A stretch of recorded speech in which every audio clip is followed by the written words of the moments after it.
know kids, well, there's a kid sitting way over on the far side there. You can't see the board very well. Can you move a little more towards the middle? Well, let me sit on the sides of you a little bit back, but not too far back.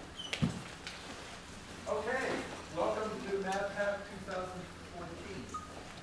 I'm Mr. M, the academic director, and most of you know me from the application process because I read all your applications. Let me tell you a little about you as a class. We have 105 students here who live in 23 states, Canada, China, and Russia. And although 105 of you are citizens of the United States, Canada, China, India, Israel, Korea, and Russia. So we have a pretty good representation. And if we include the faculty and staff, we have people who live in Canada, India, and the well-known country of Norway, China. And the staff are citizens of the U.S., Canada, and India. Probably all the major religions of the world are represented by you guys, and also including atheism as a religion. Those who don't believe in religion, we have those too. We have students here whose families have been in the United States a long time, and we have immigrants, and we have second-generation American children. And among 105 of you are 22 returnees, 21 from last year and 1 from 2 years ago. And that's one of our highest numbers of returnees. And we're always pleased by having returnees because it shows they had a good time and they wanted to come back and return. I enjoyed reading your qualifying tests because it took a fair amount of time for you to write them, right? And you gave it a lot of good thought. Sometimes right, sometimes wrong. We'll be talking about that later. But the effort you put in as an additional effort to all the other things you're doing is well appreciated. I'd like to talk a little bit about what characterizes Mathpath. I think we can distinguish ourselves. There are many good summer math programs, and there are many good general academic summer math programs. But I think Mathpath is unique in a couple of ways. If they put together all the things I'm about to say. First of all, it's exclusively about math. So if you go to CTY, as some of you have done, you might do math, but other people are doing other things. We're all doing math here. Now, Mr. L, Al Lippert, raise your hand wherever you are, will sneak in a little physics from time to time. But that's pretty close to math. And otherwise, we're doing mathematical things. We're doing puzzles, too. The puzzles I always think of as being mathematical all the time. Mathpath is exclusively for kids 11 to 14 years old while you're here. Right? Now, it doesn't matter what grade of school you are, or whether you're homeschooled, but your age makes a difference. You're all highly gifted in mathematics and other things. So that's our clientele. And we're an enrichment camp, not an acceleration camp. Now, let me explain that, because that's important. Many of you are taking courses in your school in math and maybe in other subjects several years ahead of the natural level. So there may be those of you who are in 7th grade or doing pre-calculus or calculus or whatever. And we could run a camp where our goal was to accelerate you another year or two. That is, teach you a calculus course, and then you go back to your school and say, I already had calculus, what can I do next? And then you have a problem with your school. You don't have anything for you to do. Enrichment, we're not trying to get you ahead in your school. Right? We're trying to show you there's a lot of mathematics that isn't treated in any of those courses in your school because mathematics is too big for all that. Right? But there's lots of interesting mathematics that's accessible to you, whether or not you've done all these advanced courses. And will strengthen you mathematically, both in terms of the more math you do, the easier it becomes to do it, the more ideas you have towards a new problem. And we hope the more fun you have with it. Many previous generations of mathematics have said, I didn't realize there was so much stuff you could do with mathematics. So that's our goal. Enrichment, not acceleration. Another goal of Mathpath is to sort of introduce you to the mathematical culture. Now, culture is a funny word. It's not usually used by mathematicians. It's used by sociologists. Right? But there is a mathematical culture. For instance, mathematicians tend to find certain jokes hilarious that other people say, what's funny about that? Right? And there's certain games that mathematicians tend to like to play. Many of you are already sort of naturally attuned this way, but you'll learn something about the mathematical culture by doing that. And it's not just what jokes you like and what games you like to play, but a sense of what's an interesting mathematical result, what's an interesting mathematical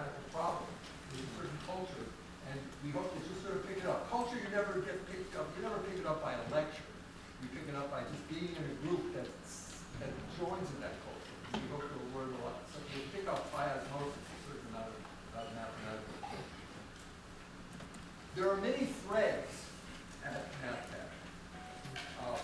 Those of you who really like competitions, we have some competition practice courses. Those of you who have never found a competition interesting, you just want to think about math problems at your own rate or your own style, we have plenty of courses for you to do. We have courses on some standard topics that mathematicians know. We have lots of courses on particular topics that the particular teachers this year find really interesting and they want to teach you about. So many threads, including competitions and much more.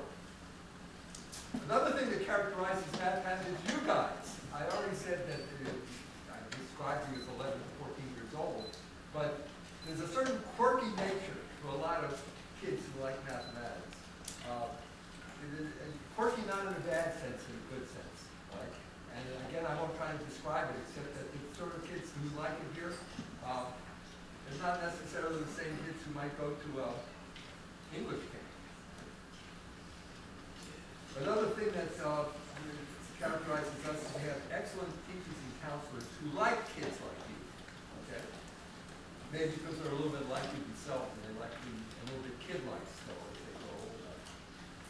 So we find people, not every professor is very good at teaching kids who are your age, but we find some who are, and we find some instructors at schools who are, and I think you'll find that the teaching here is pretty good. Which may or may not be the case at the schools you come from. You can tell me that. So if you put all those characteristics together, I don't think that, there's only one place in the United States that satisfies all those conditions. I think that's Mathpath. I hope you'll say, if people ask you what's special about Mathpath, I hope you say you had a lot of fun with it. Let me say a little bit about teaching philosophy. There are, as I said, a lot of math camps, but I like to break them up into two groups on the basis of the following: breadth versus depth. Now, when one becomes a professional mathematician, one teaches broadly, but one researches in deep, in depth. That is, you pick some specific topic and you work on it and you learn it very well and you extend it. So it's important for a working mathematician to have both breadth and depth. I'm thinking of academic mathematicians, but there are plenty of mathematicians out there in the world working in various industries and businesses. They particularly need breadth because they don't know what the problems they're going to have to deal with will require. They need to be able to know a lot of different things, but it's always good to know something well. Anyway, what's my point? Any working mathematician should both have experience with breadth and experience with depth. And there are some math camps that are in the depth business. So for instance, anybody here have a brother or sister who's gone to Promise? Anybody who's gone to the Ross program? Well, these are high school camps where everybody does something in depth. They do typically number theory. They do it in great depth. And that's the only thing they really study correctly in mathematics for that first year. And that's a very valuable thing to do. But we chose to make Mathpath a breadth camp. That is, first of all, you don't take one course for 4 weeks. You take 2 different courses each week of 1 week, so that you end up taking 8 different courses. And obviously, a 1-week course on anything, even with very able kids like yourself, can't go very far in it. So you'll get an overview of 8 different things. In addition, the plenary lectures that we have are on all sorts of mathematical topics. You get an overview of a whole lot of different things. We felt that, especially for your age, the best thing to do is to get some sense of breadth of mathematics. And then, often students ask me who've been here too, and are now ready for high school camps, which one should I go to? What do you think of the different camps? I actually tend to recommend that you go first to a camp that does depth, to get that different approach. And there are high school camps that do breadth, there are high school camps that do depth. We emphasize breadth. You have a lot of freedom about how much to work while you're here, but not complete freedom. How can I explain that? In school, let's say you're going to your middle school, you typically have what? 1 class of math a day, which is what? 40 minutes, 50 minutes, 60 minutes. These days it's more like 40 minutes in most schools. You probably have homework which doesn't take you very long, right? You have homework at school. And maybe you participate in the math team, and that might be an hour after school. So maybe you're doing about 2 hours of math in a typical day in your school.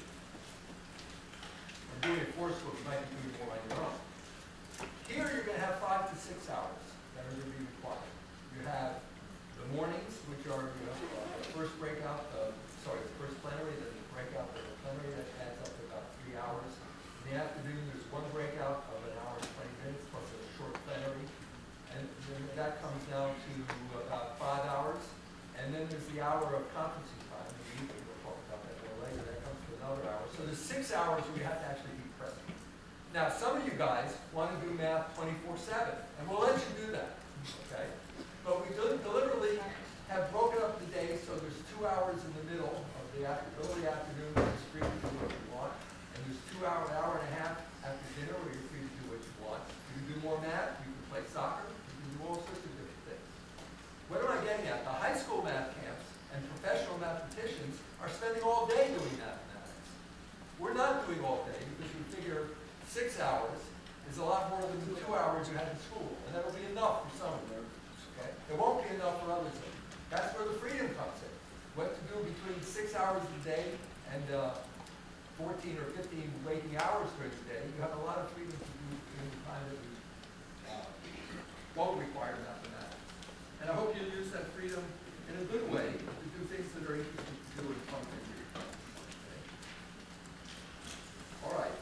Also, there are no grades here, but we do collect comments on you, all right? That is, all your teachers and all your counselors will write brief notes each week on how you're getting along. And on the basis of that, at the end of the camp, we'll send a letter to your parents, sort of broadly speaking about how you did for the 4 weeks.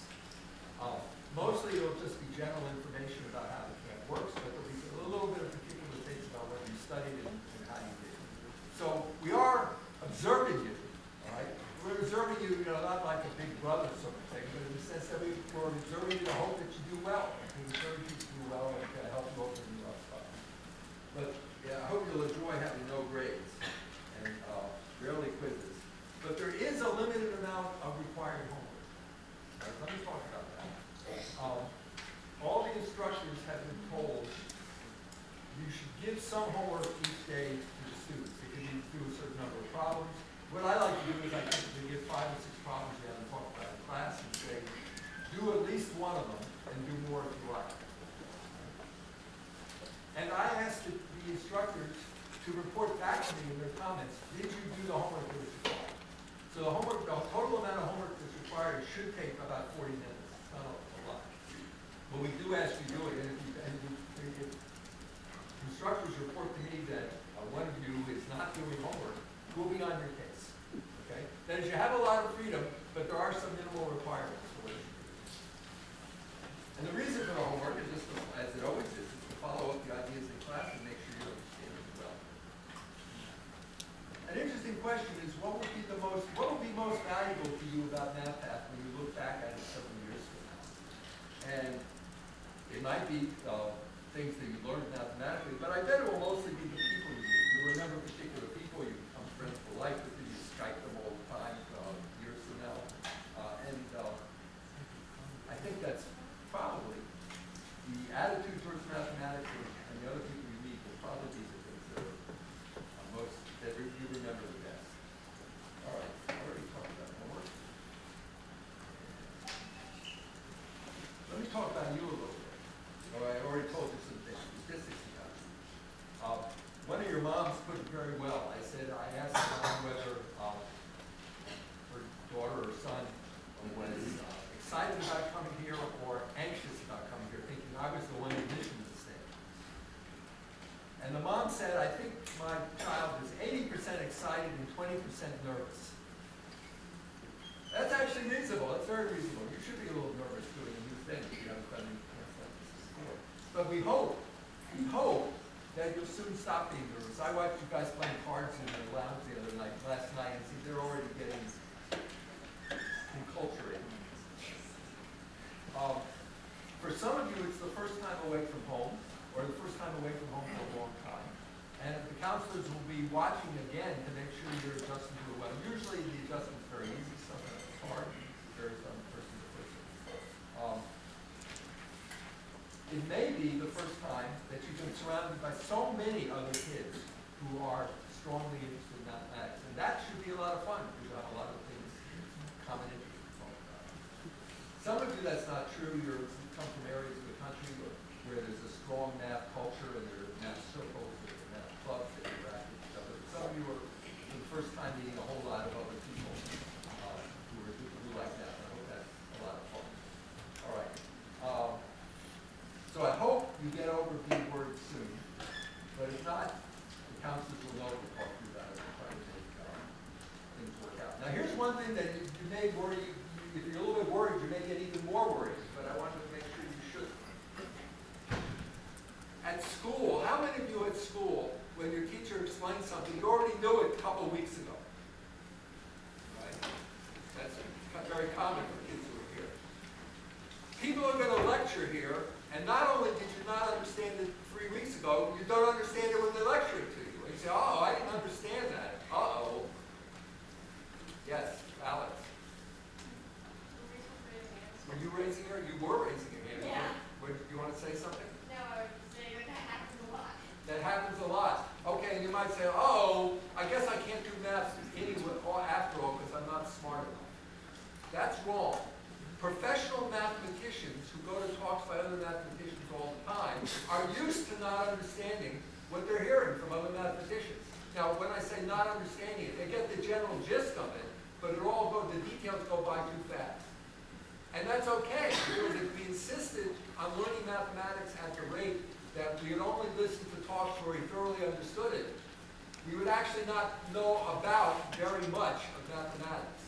So mathematicians are used to going to talks outside their depth field and only sort of understanding what the talk was about. But they say, I'll remember this, if it turns out that that subject, hemi, demi, semi-groups, turns out to be useful for something I do, I know enough about it that I can go back and learn more. Okay? So let me repeat my key point. You will probably be in the previously unexpected situation of hearing talks where not only is it not obvious, but you don't understand it all as you go along. Don't be worried about that. Try to get the general gist at least. And if you have in the back of your mind what the topic was, you can access it and learn more about it later.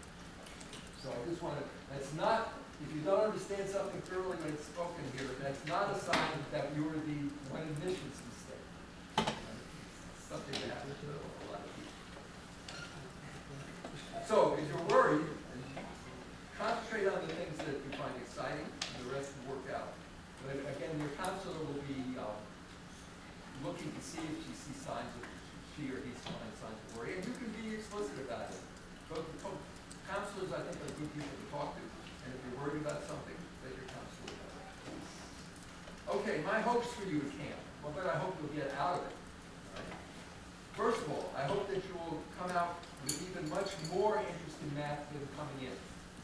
I was talking to somebody at breakfast this morning whose mom almost didn't let her come because the mom said, there'll be so much mathematics you'll be overwhelmed by it and you'll hate math at the end of the 4 weeks because it wasn't any fun.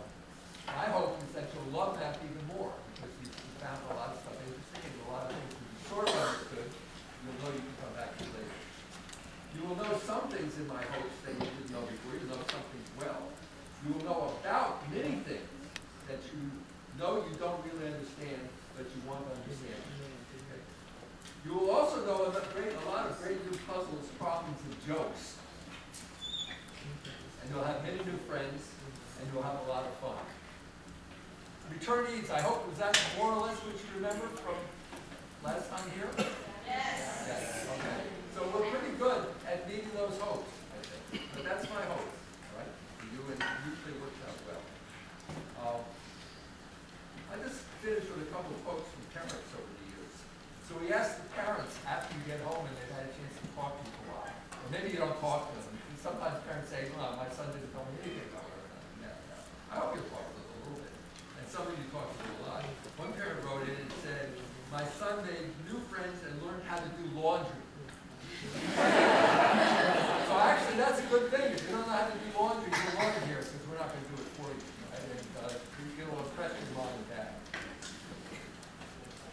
Then another parent said, my child enjoyed the camp very much. When I asked what she liked about it, she said, it is great not to be the smartest person in the crowd. It's great not to be the smartest person. It was great to be with lots of smart kids who are highly motivated to learn and are still fun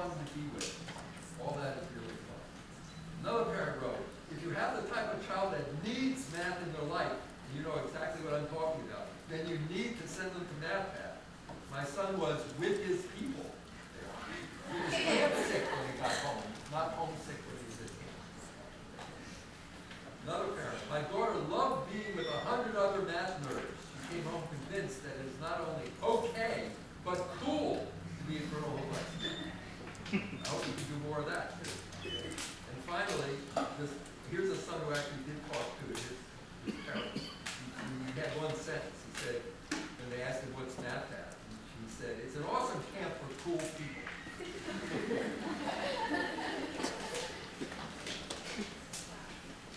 Okay, the next thing on our agenda is down to the introduction to faculty, counselors, staff. I'll introduce myself first to give a little bit of indication of what I hope you'll find interesting. So, first of all, I am the master of ceremonies for the academic part of the camp. I introduce speakers, places, courses, etc. And I'll lead sessions on mathematical writing and proofs in the early afternoon, and various breakups along the way.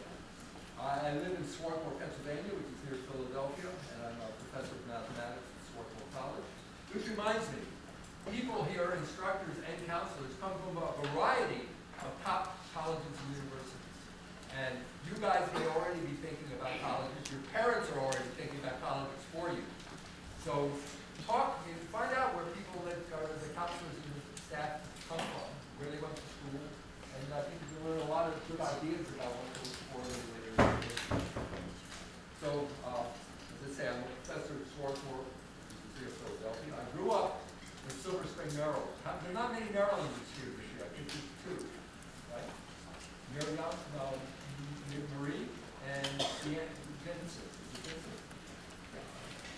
But I'm always interested in where people came from. My education was, I was actually an undergraduate at Swarthmore College in the previous century, and I had a PhD in Princeton where I also taught. I live most of my life now in Swarthmore, but I've also lived in Princeton, in Exeter, New Hampshire, Waterloo, Ontario, and Berlin, Germany. You have to tell you about any of those places. My favorite area of math is discrete math, and we'll talk more about later what that is. I was at one time, for 5-6 years, the chairman of AMC. So that's back in the 1980s. It's ancient history, you guys. But I wrote a lot of the problems for the exams at the time. Hobbies. I like to garden. I like to ride my bike. I have my bike here. I hope I'll make a bike trip with somebody who can rent bikes nearby. For some reason or other, I'm fascinated by the post office. It used to be that you could tell me where you lived and I could tell you your zip code to within 5. Okay? But I don't practice. But I love, for some reason, I could spend my whole time watching tracking packages. I can't explain this. It doesn't seem But if you happen to be interested in the post office or FedEx, I'll be happy to talk. But I also used to be a very good squash player, and I'm happy to try to teach people squash and racquetball. Okay. So, which we have available here. This being a really good school. One other thing I want to tell you is, how can I say this? People generally are reluctant to bring up medical issues with people that they know because it's not a common topic. They're talking about what they're curious. So I'm just going to talk about something. Several of you have probably noticed already that I have a shaky hand and I tend to list to one side. I have Parkinson's disease. I'll just tell you a little bit about it. First of all, the good news. You cannot catch it from it. It's not a viral or bacterial disease. It's a neurological disease. There's something wrong inside my head, and it doesn't give the right messages to my body. The other good news for me is it develops very slowly. But the bad news is it's inexorable. There's no known cure. It continues to get worse. Right? Now it's at mostly a nuisance stage. I'll be typing along on my computer, and my hand will jiggle and hit some keys I don't. It hits the delete key. I don't like that. But the best that's known medically right now, we know what causes it in one sense. I don't produce enough dopamine in my brain, but nobody knows why. Okay? And the best they can do is sort of palliative things that can suppress the symptoms temporarily. But it's inexorable. I may have 20 years left if I don't die of something else first. But eventually, in order, I won't be able to ride my bike. I won't be able to drive a car. I won't be able to walk. I won't be able to talk. I won't be able to think. So hopefully that's a long time off. I'm still looking forward to many good years of math. Thank you.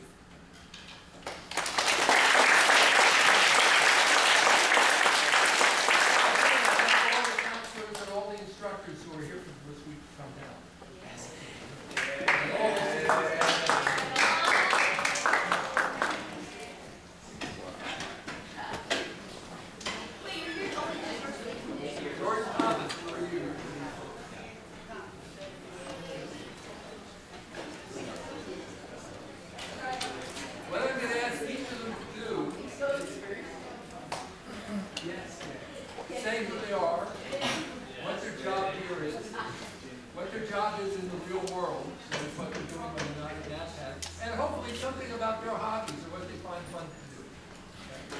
And also tell you what name they use in camp. I forgot to say that. Most of you, I think, know me now as Mr. M. When I first showed up at Mathpath in the second year, the first thing people asked me is, what's your name? And I said, what do you mean? He said, what's your name at the camp? And Al Lippert was Mr. L, so I said, I'll be Mr. M. Mostly the kids are perfectly happy calling you that. Your parents may feel uncomfortable. You can call parents, you can call me Professor Barber if you want. All right, George, where are you?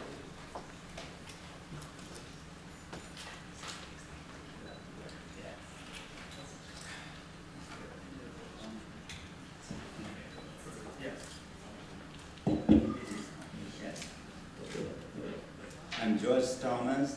Students call me Dr. T. Others call me George. Yes. I started this camp in 2002. That was the first camp, but the idea for it came in 2001. So this is my, what is it, 13th year here. And hopefully this is not the last, maybe it is. It gives me great pleasure. I will say, I'll talk briefly. First of all, if there is some parent here who can put this on YouTube, maybe other parents who are not here can see what is going on. Is there someone who can do that? They can even come here and turn on their camera and give the other parents a chance to see what is happening. Someone who can put it on YouTube might be a good idea. All right. Mathpath, how is it different? Professor Moore, whom I look up to more as my own teacher because I learn a lot from him, although he is my age, has told you what is different about Mathpath. I have my own, it's the same ideas. But instructionally, I would like to think that when you go away from here, you will know a little bit more than this, that unlike what you see in school. What is this called? A number line. Everybody knows. I hope when you go from here, you know why it is a number line. I hope when you go from here, you will begin to think a little bit more creatively than before. Like if I ask you to make these lines smaller, you will not do this. Rather, you will do this. We want to deal in ideas. Unless you deal in ideas, you will become the common person. I remind you of what the great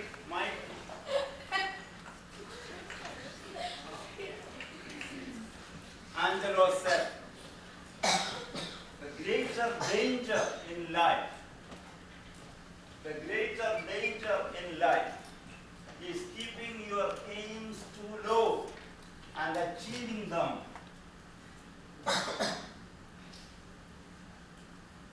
Greater danger in life is keeping your aims low and achieving them. That is what is happening to people mostly in the world. Keep your aim very high and reach somewhere is more fun, I'm telling you. And deal in ideas. This camp is only about one of 10 projects I have running at this time in various phases. Ideas are interesting. So that's what Mathpath is about. These people here are exceptional people, these counselors. It's difficult to be a counselor here. I mean, they have to go through a lot of selection by a committee here. I mean, I would love to be a student under them. And of course, I like to say that we are good professors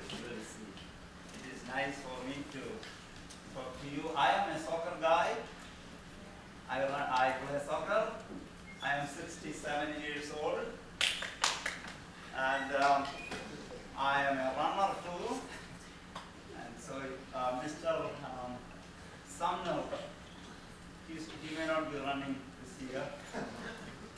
I was not going to run this year because I fell from a coconut palm in India from about 8 feet, but I think I am okay again. What were you doing in the palm tree? Well, I was trying to learn how to climb it. Because I don't like this. Yeah, but I'm okay. I'm doing my last run November 11 in India. That will be 67 kilometers non-stop. That's what it costs. So I will be teaching here. You will hear about it in the afternoon. Yes. Anything else you want to say about what you like, or where you live, or anything like that? Yes, interesting. I live 3 months in Canada, 2 months in the United States, 5-6 months in India. In India, I do environment campaigns. I also lecture at colleges on math, and so other than that, I write. I am writing a philosophy book now. That's about it. Great, thank you.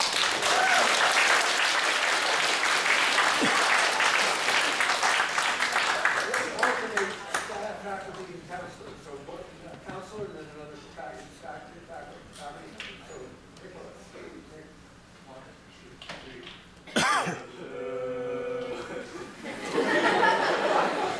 That's my counselor group. I'm a counselor. My name's Nick. I'm 20 years old. I go to college. That's in Los Angeles for those of you who don't know. My favorite hobby is to learn new hobbies. I've learned a lot of hobbies since about middle school, such as juggling. I know some magic. And recently I learned how to do water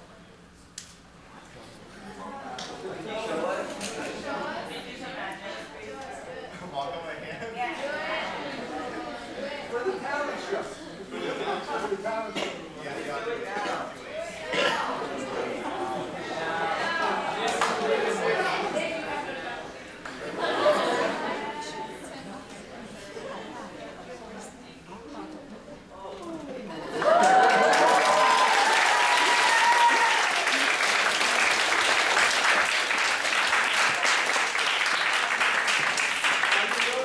Lessons in walking on your hands. I think you have a lot of people who are If I'm allowed to. We'll see you in front of that somewhere. Okay, thank you.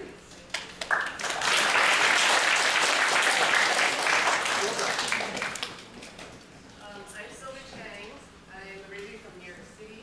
Went to college in Ohio.